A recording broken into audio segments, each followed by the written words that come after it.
Hello दोस्तों, कैसे आप सभी। और आपका स्वागत है आपके यूट्यूब चैनल मैथ स्टेज में। और आज पढ़ने जा रहे हैं मेरे भैया क्लास 10th का हिंदी पढ़ने जा रहे हैं। क्या पढ़ेंगे?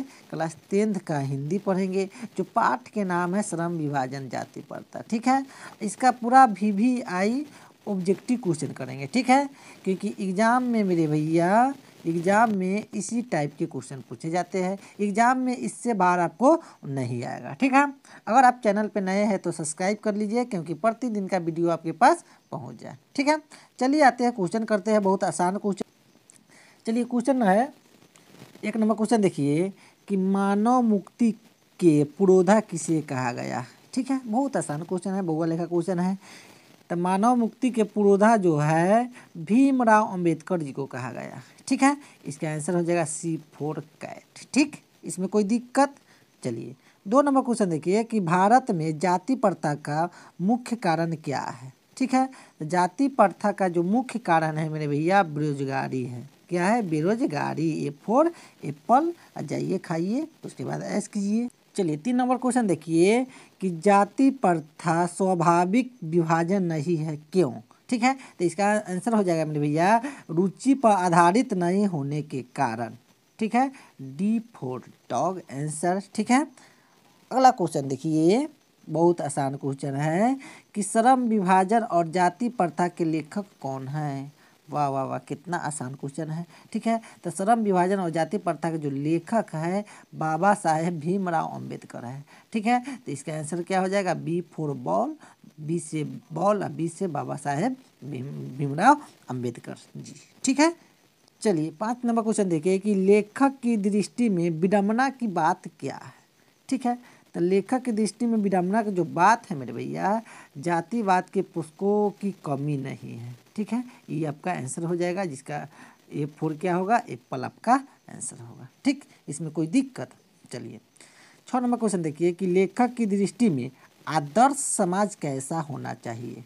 ठीक है, तो इसका आंसर होना चाहिए आदर्श समाज कैसा होना चाहिए, जिसमें स्वतंत्रता, समता और भ्रातृत्व का भाव हो। ठीक है, यही होना चाहिए। तो A4 क्या हो गया?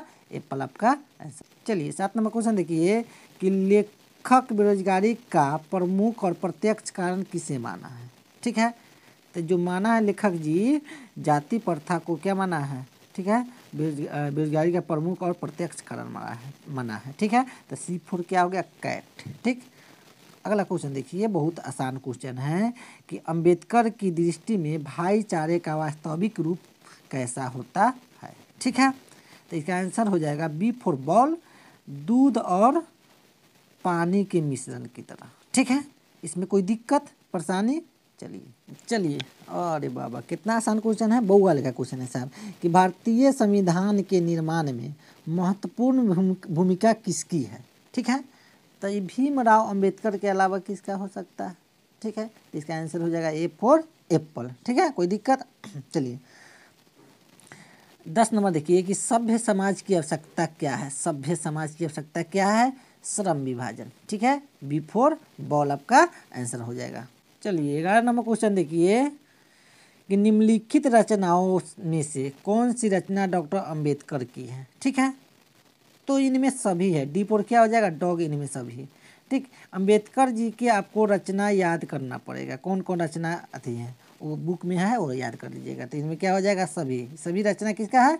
ठीक है, अंबेडकर जी के। ठीक, कोई दिक्कत? चलिए आगे आते हैं। चलिए 12 नंबर क्वेश्चन देखिए कि आधुनिक सभ्य समाज श्रम विभाजन को आवश्यक क्यों मानता है। ठीक है, तो इसका आंसर हो जाएगा मेरे भैया कार्य कुशलता के लिए।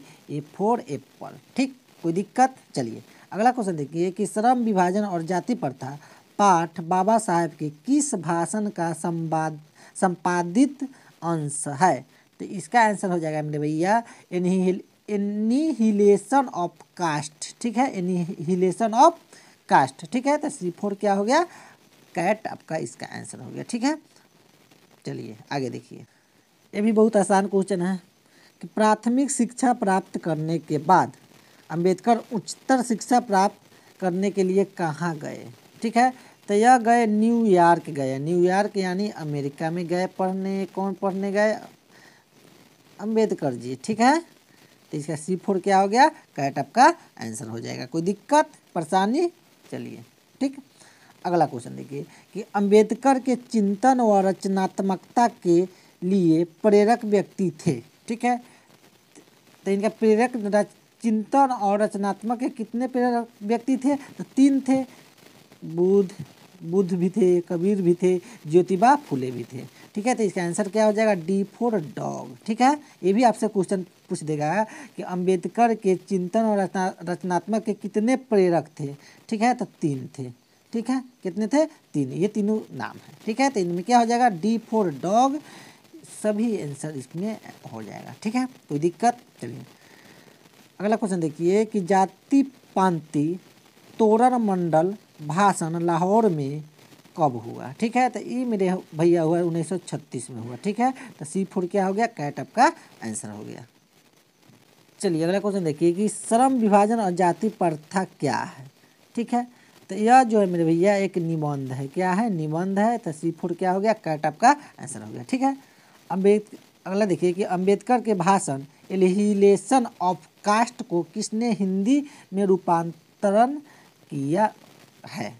ठीक है, तो इसका जो रूपांतरण किया है ललई सिंह यादव। ठीक है, हिंदी में जो किया है, कौन किया है, ललई सिंह यादव। A4 Apple. ठीक है, अगला क्वेश्चन देखिए कि अंबेडकर का जन्म कब हुआ, न किस परिवार में हुआ था। ठीक है, अंबेडकर का जन्म किस परिवार में हुआ था, तो इसका आंसर हो जाएगा C4 कैट। ठीक है, दलित परिवार में हुआ था। क्या परिवार में हुआ था, दलित परिवार में इनका जन्म हुआ था। ठीक है, अंबेडकर का जन्म किस परिवार में हुआ था, तो एक दलित परिवार में हुआ था। ठीक है, चलिए ये भी आसान क्वेश्चन है कि लेखक को इस युग में कहाँ पर विडंबना दिखाई दिया।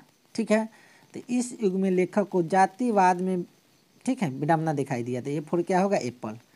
अगला देखिए कि डॉक्टर अंबेडकर के माता का क्या नाम था, तो माता जी के नाम था भीमाबाई। क्या था, भीमाबाई। D4 क्या होगा, डॉग। अगला क्वेश्चन देखिए। ठीक है, अगला क्वेश्चन बहुत आसान है।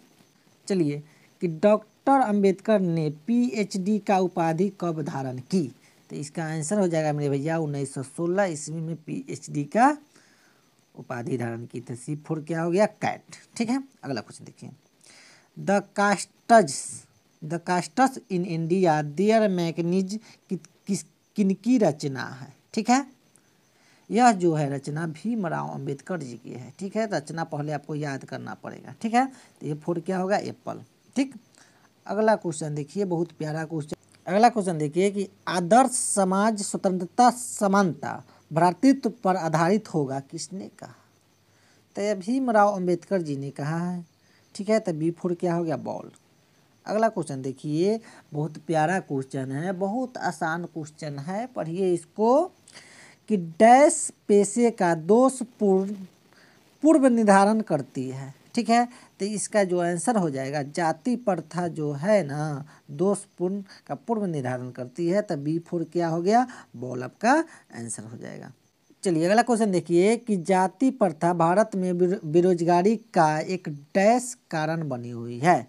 ठीक है, तो प्रत्यक्ष और प्रमुख दोनों कारण हैं। तो इसका आंसर हो जाएगा C4 कैट। A और B दोनों। A से एप्पल खाइए, B से बॉल जाके खेलिए। ठीक है, तो इसका आंसर क्या हो जाएगा, C4 कैट दोनों। ठीक है, कोई दिक्कत या परेशानी नहीं ना है। चलिए C4 कैट। अगला देखिए कि मूक नायक क्या है। ठीक है, तो मूक नायक जो है एक पत्रिका है। B4 क्या हो गया, बॉल आपका आंसर हो गया। ठीक है, अगला क्वेश्चन देखिए कि डॉक्टर भीमराव अंबेडकर की मृत्यु कब और कहाँ हुई। ठीक है, तो इनका जो मृत्यु हुआ मेरे भैया 1956 ईस्वी में हुआ, और कहाँ हुआ, दिल्ली में हुआ। ठीक है, तो ठीक है, A4 एप्पल हो जाएगा। ठीक है, चलिए अगला क्वेश्चन देखिए, बहुत आसान क्वेश्चन है, बउआ लेखा क्वेश्चन है कि डॉक्टर भीमराव अंबेडकर का जन्म कब हुआ। ठीक है, बहुत प्यारा क्वेश्चन है। तो इनका जो जन्म हुआ 14 अप्रैल 1891 ईस्वी में। ठीक है, D4 डॉग। अगला क्वेश्चन देखिए कि डॉक्टर भीमराव अंबेडकर का जन्म कहाँ हुआ। ठीक है, कहाँ हुआ, तो महू मध्य प्रदेश में हुआ। आहा, क्या बात है। ठीक है, A4 एप्पल। ये देखिए क्वेश्चन भी है, 19 में पूछ ले है, 21 में, 22 में पूछिए दिया है। ठीक है, बहुत प्यारा प्यारा क्वेश्चन आपको बता रहे हैं, बहुत आसान। चलिए अगला क्वेश्चन देखिए कि डॉक्टर अंबेडकर ने किस पत्रिका का संपादन किया। ठीक है, तो जो किया मेरे भैया बहिष्कृत भारत। ठीक है, C4 क्या हो जाएगा, कैट आपका आंसर हो जाएगा। ठीक है, अगला क्वेश्चन देखिए कि भारतीय संविधान का निर्माता किसे कहा जाता है। वाह वाह वाह वाह, क्या बात है, क्या क्वेश्चन है। ठीक है, बहुत सिंपल क्वेश्चन कि भीमराव अंबेडकर जी को कहा जाता है। वाह, ठीक है, C4 क्या हो गया, कैट आपका आंसर हो जाएगा। ठीक है, चलिए अगला क्वेश्चन देखिए 33 नंबर कि डॉक्टर अंबेडकर का वाङ्मय हिंदी के कितने खंडों में प्रकाशित हो चुकी है। ठीक है, तो इसका आंसर हो जाएगा D4 डॉग, 21 खंडों में प्रकाशित किया गया। ठीक है, चलिए इसी के साथ आप लोग हंसते रहिए, मुस्कुराते रहिए और गाते रहिए। मिलते हैं अगला वीडियो में, जब तक धन्यवाद।